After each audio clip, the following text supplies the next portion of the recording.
nights ago when the protests got onto the freeway and things got out of control. Here, it looks like the cars are coming to a stop, and it looks like from far away that there are hundreds of people. And they're not just protesting George Floyd. In this case, we're hearing calls for justice for Ahmaud Arbery and Breonna Taylor as well. I know other affiliates are showing similar scenes, not only in Minneapolis, but in Denver. We saw yesterday the 101 in San Jose right now is being blocked by demonstrators. And in Georgia, protests there as well in front of the CNN building. This is starting to become a trend across America because of the death of George Floyd. And we just saw from Mark Mester, it's not just one angle and one officer anymore. We're seeing another side of the scene. Yeah, all 4 officers have been fired. No word if the other 3 will face any charges. But of course, the the state's attorney general, who you heard there, called the arrest murder. And I think, this obviously has now extended on into a 4th day, I believe, 3rd day, 3.5 days of this in Minnesota and around the country. Minnesota, obviously, last night was a bit like a war zone. The images that we saw where the police officers were pulled out of the station that they were, the 3rd precinct station that they were at, that was on the word of the mayor. That whole city, obviously gripped by this, just like the rest of the nation is, though. What we saw on Monday and what we have seen on repeat, rather, of the incident that happened on Monday is just heartbreaking. And I think for so many people who every single day now, if they don't have work to go to, if they're at home like all of us are, you just get inundated. And it is a story that needs to be told, and it's a story that needs to be repeated. And of course, justice absolutely should be served. And all of us, I think, today and the rest of the week, just like watching very closely. I believe the cover of the local paper in Minnesota this morning used the word agony, city in agony. And I'm paraphrasing sort of, but agony really was what stuck with me, because it's this sort of, this just feeling that this keeps happening. We don't know how to stop it, apparently, because it doesn't seem to be stopping. But obviously, a lot of people here who are demanding justice, they are being heard. And I think the thing that makes it feel different, at least in my mind, in covering a lot of these things, is that, like we said earlier, it's very hard to find anybody who is trying to defend the actions of those officers. And I think, if anything, if someone does something wrong, then they should be held accountable for it. This is in Atlanta, Georgia, and protesters have vandalized the CNN sign, and they're throwing things at police as tensions continue to run high. And that is according to the journalists from WSB who are out there on the ground there in Atlanta. And it looks like there were high animosity between the police and the protesters there, which I understand that's going on across the nation. But what happened with CNN and with Omar, who we see all the time on 5 Live, he's always on standby in our feeds. That didn't happen in Atlanta. That happened, of course, in Minnesota. But it looks like tensions are still running high in front of the CNN building in Atlanta. Yesterday, we saw Denver, where somebody was trying to drive by and protesters jumped in front of a woman's car. And then the woman, turned back around to face the protesters, which only adds fuel to the fire.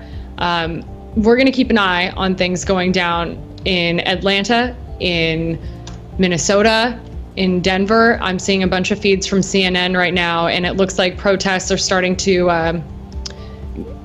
pick up as the sun is starting to go down. In San Jose, they are still on the 101 freeway. You know what I've seen? I've seen people very angry about the 3rd-degree murder charge in this case, and that is starting to become a point of contention, because we heard about the officer finally getting charged, how it was one of the fastest actions taken against a police officer in Minneapolis.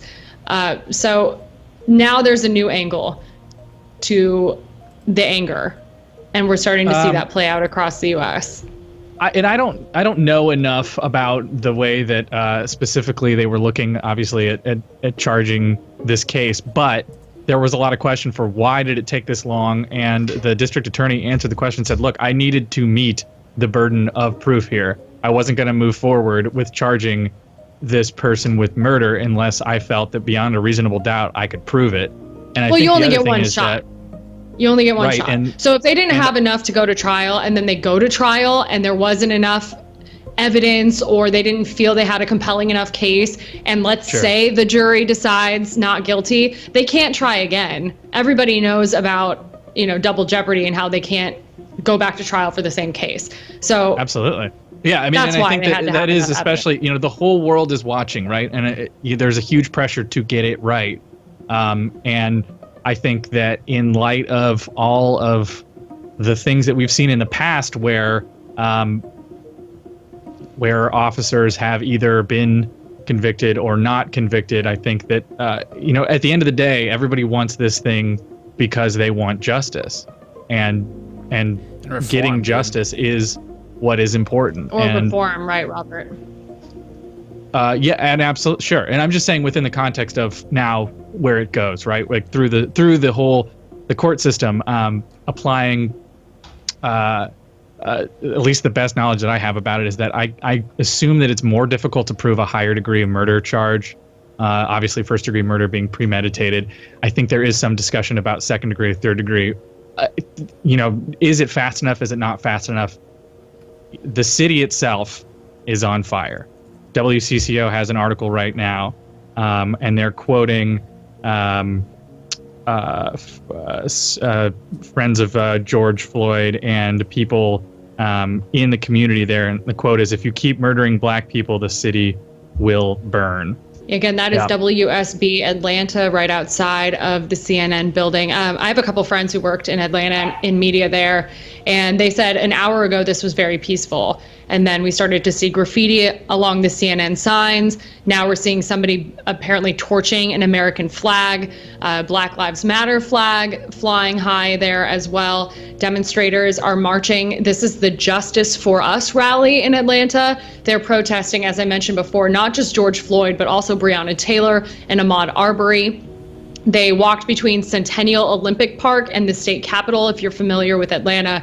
The peaceful demonstration was hours after the officer was charged, ex-officer, I should say, was charged with George Floyd's death. So the Justice for Us rally was put together quickly, and we've seen it escalate, de-escalate, and now WSB seems to be flying around this building to get a different angle. I want to jump back up to this morning, since we're sort of talking about CNN. And I want to show you some video from when CNN reporter Omar Jimenez was arrested along with several crew members while reporting live on the ground in Minneapolis. Take a look.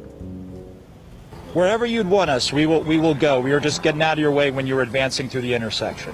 You are under arrest. Okay. Do you mind telling me why I'm under arrest, sir? Wow. Yeah, this whole video, and we don't have the whole clip here, and I wish we could just play it, but I mean, you can find it on the internet. Wow. It is unreal. It is unreal. The governor took personal responsibility for the arrest while apologizing. Of course, you probably have heard that Omar and his crew have since been released and are currently back reporting now, but I'm sure they're probably off at the moment. The National Guard, of course, was activated after another violent night in Minneapolis. But the idea that a member of the press, I mean, this is it's from a dystopian sci-fi It's movie. so humiliating for him. He's just doing his job. He's a professional. Look, they pick up his, wow, like, why? Well, I think I don't think anybody comes out looking better than he did, though. I mean, all of the CNN guys, they were very respectful. Definitely. His media credentials are on him. You can see there. Next and to I his just hands. wanted to mention, I said earlier we see Omar in our feeds a lot because he's the breaking news or spot reporter standing by. The reporters like Omar are not Chris Cuomo. These are not the people who sit in front of a desk in a suit, saying their opinions every night that get them into Twitter wars with people. Omar is the kind of reporter who gets sent to these kinds of scenes, these breaking news situations. Heck, we even saw him from Bourbon Street doing live shots about Mardi Fat Gras. Tuesday Yeah. and Mardi Gras. He is a reporter who's in the trenches delivering news. This is not the same thing, and people can have animosity towards CNN because they think the network has a bias. That's fine, but this is not that. And any reporter who's been in this situation has, some of them even carry, I know I used to carry the actual card that had the code that says I am allowed to be here. And they know, CNN knows this, the producer that's standing with Omar knows this when he gets arrested. If this wasn't resolved quickly, there would have been another set of riots from people, at least on Twitter, getting mad. You know because what? I don't care how you feel about CNN. This was so wrong. This is so regardless wrong. Regardless of what, if he was Rush Limbaugh or Alex Jones, it doesn't matter any human being, as long as he's there and he's doing a public service, and he's reporting and he's not instigating violence and he's not a threat. I mean, it's unreal. I understand if they had said, hey, we're putting up some tape, can you please stand behind it? This is for your own good. I've been in situations like that. Fine. That, you know what, I understand. You want our safety. That's not what happened here. That's not what happened here. And it's such a bad look for them. Can't have the ability to see and look at the context and understand what's happening in a situation and then do something about it because of that, right? The idea that you're just an automaton following rules that are sent down from above. I mean, it just, like, it drives me nuts. It reminds me of when you call like a call center or something like that, and you're trying to get through to talk to a person, and you just sit there and you just keep hitting buttons, and like, it doesn't matter what you do, you're never going to get to actually have a conversation with somebody and speak to someone and figure out what your problem is, because the system is just so strict, and it is just designed in order to, I guess, put a blanket sort of rule on everybody. And I think that, you know, especially when we look back out at CNN right now, the way people are protesting, I think that the point here is not because they're mad at CNN. I don't think that a lot of the people at CNN even would disagree with a lot of what the protesters are saying. I don't think there's a lot of people who think that what happened to George Floyd was okay. This is an opportunity to remind people that there is injustice in this world, and that these people who are here want everyone to know that. We're starting to see reports about the White House, and I know we had that up for a second. Protesters are out there chanting, hands up, don't shoot. We've seen a couple people, according to CBS News, go away from the 1600 Pennsylvania Avenue down to other federal buildings and are now starting to spray paint onto federal buildings. And I'm just keeping an eye on that. This is still what you're looking at here, WSB in Atlanta. We're going to keep an eye on all of the feeds. I think we have about 6 of them running right now on my computer at least. And we'll